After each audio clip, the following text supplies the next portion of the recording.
Hello everyone, today I'm going to be looking at the new and interesting units from the Wargame Red Dragon Double Nation Pack Reds, which introduced Finnish and Yugoslavian units to the game. In this video we'll be looking at the Yugoslavian helicopters and aircraft.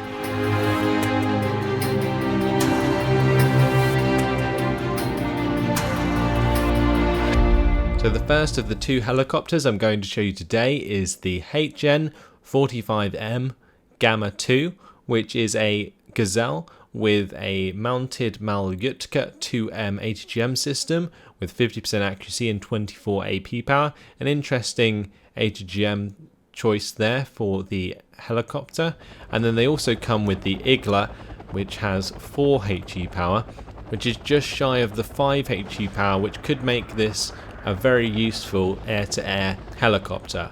But still, it's pretty quick. Unfortunately, it does only have that 4 strength, so it will get shot down pretty easily. But for 45 points, this isn't too bad at all. And since it's one of the only decent helicopters that the Yugoslavians can get, I expect to see it coming out quite often.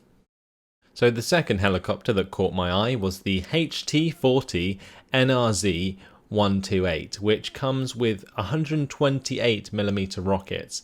16 of them isn't too many, it could do with more honestly, but I mean look at the size of them on the side of that thing. But they do have a range of 2,275 meters, which allows them to snipe infantry from quite far, and they do have 4 HE power on those rockets, so infantry squads aren't going to be lasting very long. This can also do quite a lot of damage to APCs.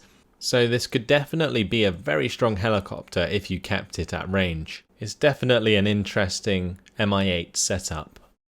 So first up for the aircraft we have the J-22B Oral 2, which is a pretty awesome aircraft. It comes with a twin 23mm autocannon, 2 electro-optical missiles which have 26 AP power, nothing special, 40% accuracy as well, it's pretty shabby. But they also have the 57mm rocket pods with 2 HE power. And I believe these rocket pods all fire off in one sort of salvo. And so that means you could like stun the target you're firing at with the HGMs before the HGMs hit. And that's pretty awesome. And since the Mavericks are fire and forget, you can just fly away and those HGMs should hit their target. I just thought this was a really cool looking aircraft. It has 30% ECM, 900 km/h speed, and I reckon it could have a use, but honestly, you'll see later that the Yugoslavians have a better anti-tank plane. Second for the aircraft, we have the J-21 Yastreb. Now this is a really awesome rocket plane for 70 points. It comes with 70mm rockets, 24 of those, and 6 130mm napalm rockets. Pretty cool aircraft, which can spread napalm very quickly, although the main issue with this aircraft is its speed. Also it has no ECM, so you know it's going to get shot down pretty easily if you haven't got rid of the enemy AA.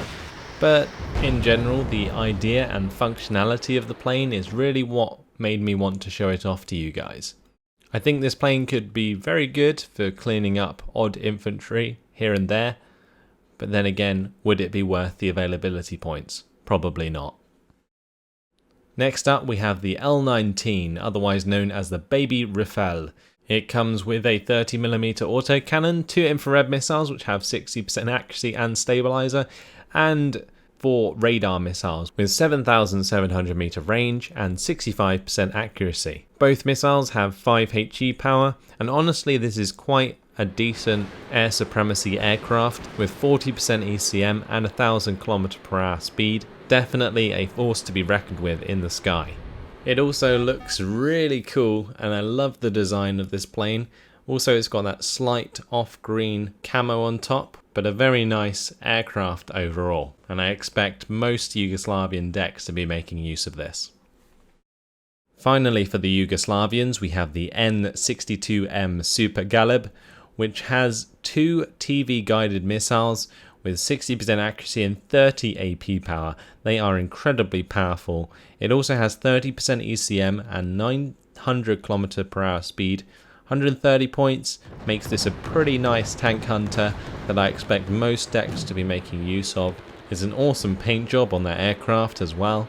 The only thing that might let this down is the fact that it only has 2 TV guidance missiles instead of 4, and therefore if one goes astray, you're not going to be killing a heavy tank in one run. But either way, the ECM should keep it alive, so for 130 points, this is a reasonably priced aircraft.